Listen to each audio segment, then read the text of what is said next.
The scream tore through the house like a blade, sharp and raw, slicing the quiet of the late evening. I'm in love with someone else. Sarah's voice cracked, her words a grenade lobbed into the fragile sanctuary of our marriage. I froze, the wineglass in my hand trembling, red liquid sloshing against the rim. Her eyes, wide and glistening, locked onto mine, not with defiance but with a desperate, almost pleading terror, as if she'd shocked herself as much as me. The kitchen, warm with the scent of rosemary from the half-eaten dinner, turned claustrophobic, the air thick with the weight of her confession. My heart thudded, a dull hammer against my ribs. "What did you say?" I managed, my voice low, barely a whisper, as if speaking louder would make it real. Sarah's hands twisted the hem of her sweater, her knuckles white. She didn't repeat it.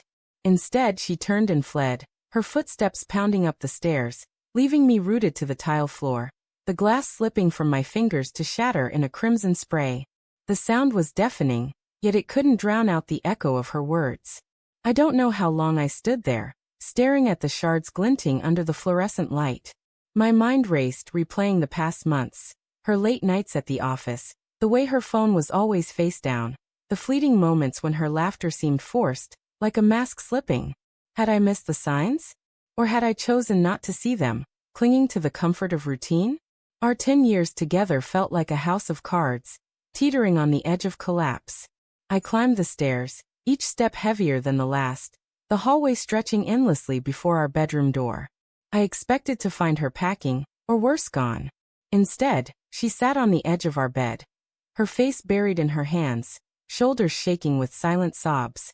The sight of her, small, fragile, so unlike the confident woman I'd married, stirred a confusing mix of pity and rage in my chest. I wanted to shake her, demand answers, but my voice came out soft, almost broken. "Who is he, Sarah?" She looked up, her mascara-streaked face a map of anguish. "There's no one," she whispered, her voice trembling. I lied. I don't know why I said it. I needed you to feel something. Her words hit like a second betrayal, more bewildering than the first. A lie?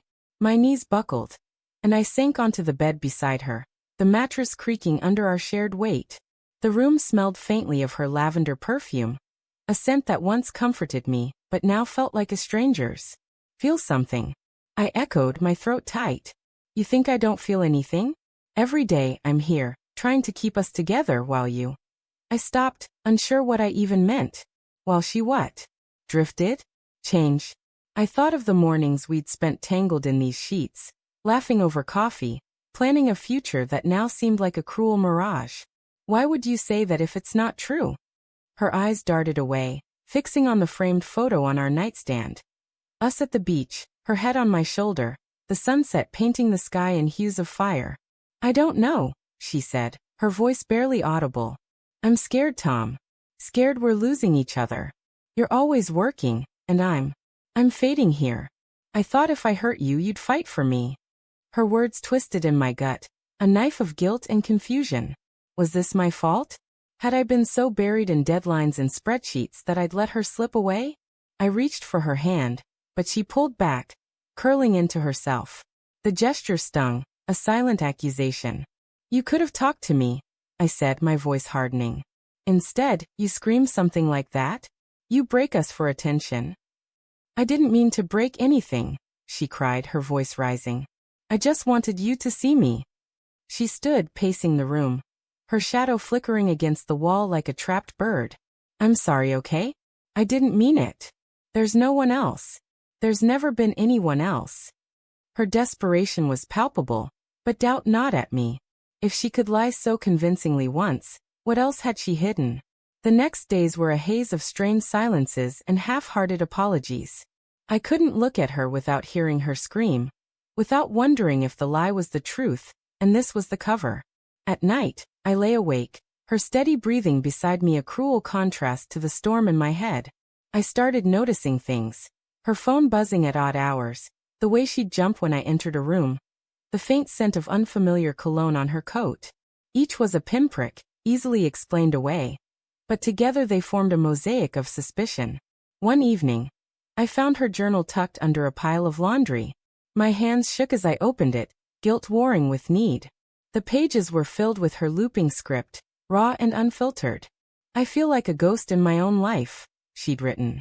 Tom doesn't see me anymore. I said something awful tonight, and I can't take it back. I don't know who I'm becoming. No mention of another man, but the words cut deeper than any confession. She was drowning, and I hadn't noticed. I confronted her that night, the journal open on the kitchen table. Is this why? I asked, my voice raw. You feel invisible, so you hurt me to feel alive? Her eyes widened, betrayal flashing across her face. Not at me, but at herself exposed. You read it, she whispered, her voice breaking. You weren't supposed to. Then tell me the truth. I shouted, slamming my hand on the table. The sound echoed and she flinched. Is there someone else or isn't there? Stop playing games with me, Sarah. There's no one, she said, tears streaming down her face. I swear. I wanted to feel something real again. I wanted us to fight, to care. I didn't know how else to do it. Her voice cracked, and she sank to the floor, sobbing.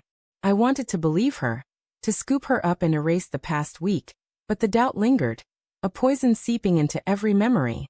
Then came the call. It was late, the house dark except for the glow of my phone.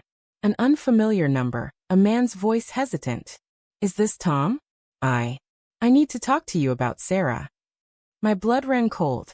He was a coworker, he said, someone who'd seen her crying in the office parking lot, who'd listened as she poured out her fears of losing me. She loves you, he said. She's just lost. There's nothing between us, I swear. But his voice trembled, and I heard the unspoken truth, a connection, emotional or otherwise, that she'd never admitted.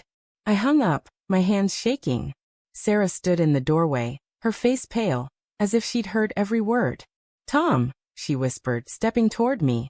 I backed away, my heart fracturing. It was a lie, she said, her voice frantic. I swear it was a lie. But her eyes told a different story, one of guilt and secrets she couldn't undo. I turned and walked out into the night, the cold air biting my skin, her screams chasing me down the street. It was a lie, she cried, her voice breaking under the weight of her own desperation. But I kept walking, the truth, or the lack of it, tearing me apart, leaving me to wonder if love could ever survive such a fracture.